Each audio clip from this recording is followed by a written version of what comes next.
Stop being the nice girl. Hello, everyone. I want to start with a simple idea. Being nice is not the same as being kind. Now, that might sound a little counterintuitive. After all, we're told from a young age to be nice.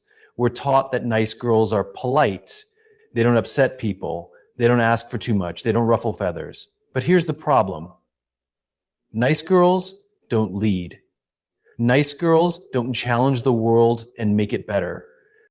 And I don't know about you, but I don't want to live in a world where the best ideas, the strongest leaders, and the most ambitious voices are silent just because they don't want to make anyone uncomfortable. So let's break this down. Being nice and being kind are often used interchangeably, but they are not the same thing. This distinction is critical because the way we approach relationships, leadership, and even our own self-worth is shaped by whether we choose to be nice or to be kind. Niceness is rooted in a desire to be liked, to keep the peace, and to avoid discomfort. Kindness, on the other hand, is about honesty, integrity, and genuine care, sometimes even at the risk of upsetting others. From an early age, many women are conditioned to be nice. They are taught to smile, to be agreeable, to avoid confrontation, and to prioritize the feelings of others over their own. While these traits may seem harmless, they can become a burden when they lead to self-neglect. The problem with being nice is that it often comes at the expense of personal authenticity. When someone is constantly prioritizing the approval of others, they begin to lose touch with what they actually think, feel, and want. They become afraid to speak their truth for fear of being seen as difficult or unlikable. Niceness is often a form of self-protection. It's a way to avoid rejection or criticism. But in doing so, it creates a pattern of seeking validation rather than expressing true thoughts and opinions. A nice person might bite their tongue when they disagree with something simply because they don't want to cause tension.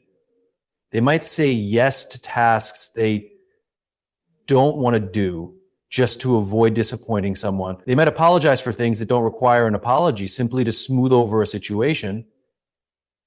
Over time, this kind of behavior doesn't just suppress a person's voice, it diminishes their sense of self.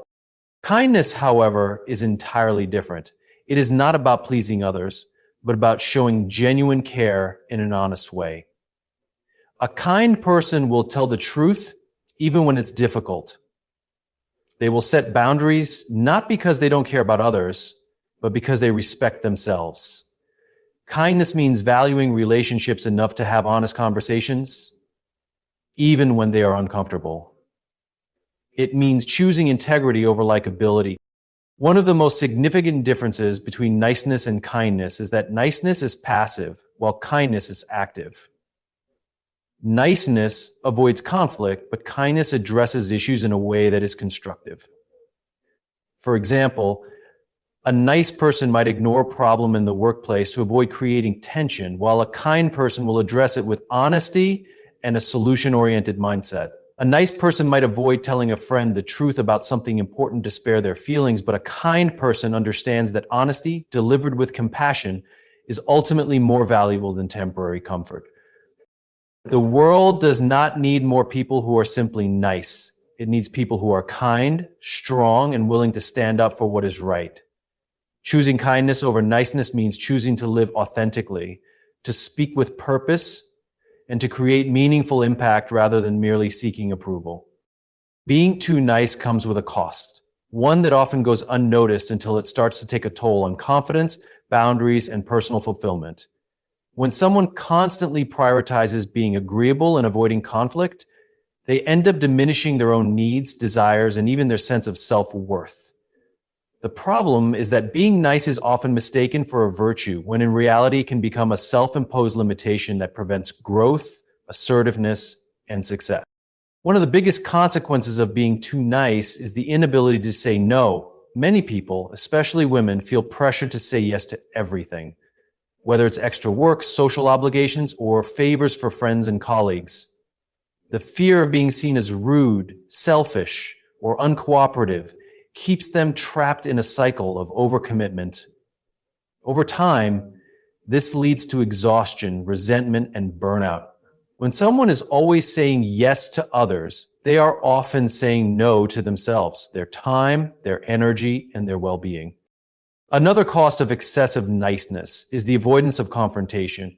Many people believe that avoiding conflict makes them easier to get along with, but in reality, it often leads to a lack of respect from others. When someone refuses to stand up for themselves, they send the message that their opinions, boundaries, and needs are not as important as those of others.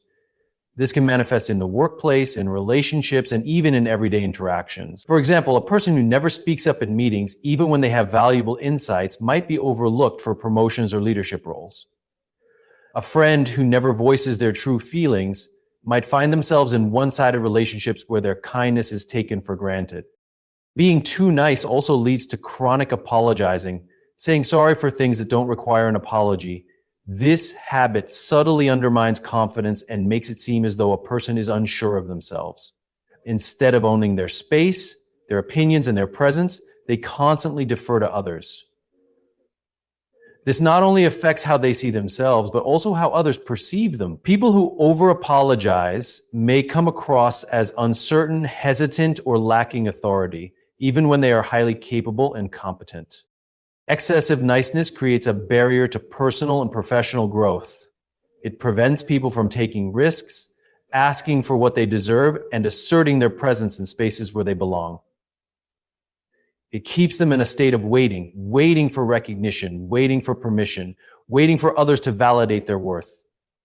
But the truth is, confidence and respect are not given to those who wait quietly. They are earned by those who stand up, speak out, and own their value.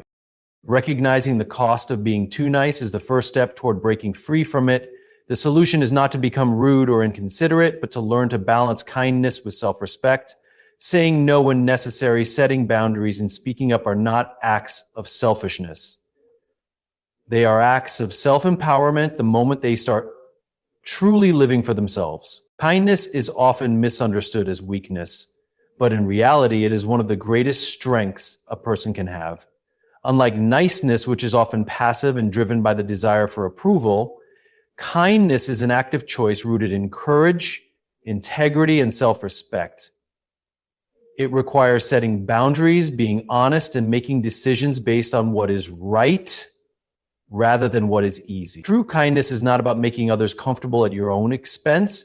It's about valuing both yourself and the people around you. One of the strongest aspects of kindness is its connection to honesty. Many people believe that being nice means avoiding difficult conversations, staying agreeable, and not challenging others. However, kindness is about truth, even when that truth is uncomfortable. A truly kind person will offer constructive feedback instead of pretending everything is fine. They will call out unfair treatment rather than staying silent to avoid conflict. They will speak up for themselves and others, knowing that honesty, when delivered with care, is a form of respect. Kindness is also about setting and maintaining boundaries. People who are overly nice often struggle with this because they fear disappointing others. They say yes when they want to say no, overextend themselves, and allow their time and energy to be taken for granted. But being kind does not mean being endlessly available or allowing others to walk over you. A kind person understands that setting boundaries is not an act of selfishness. It is an act of self-care. When you respect your own limits, you teach others to respect them too. Another key difference between niceness and kindness is that kindness requires strength. Being nice is often about avoiding discomfort, but kindness means embracing necessary conversations, making tough decisions, and standing firm when it matters. In leadership, for example, a nice leader might avoid giving tough feedback to an employee because they don't want to upset them. A kind leader, however, understands that giving honest feedback, delivered with empathy, helps that employee grow. In relationships, a nice person might tolerate mistreatment to keep the peace, while a kind person will address issues and set boundaries to ensure mutual respect. Kindness also builds stronger, more authentic relationships. When people prioritize being nice, their interactions can feel superficial because they are not fully expressing their true selves. They are constantly filtering their words and actions to avoid upsetting others. But kindness fosters real connection because it is based on honesty and mutual respect.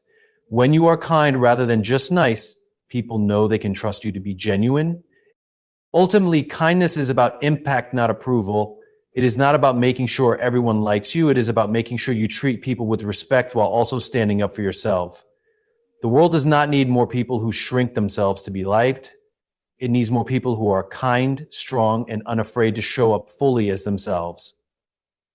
Choosing kindness over niceness is choosing to lead, to be bold, and to make a real difference. Shifting from seeking approval to seeking respect is one of the most transformative changes a person can make.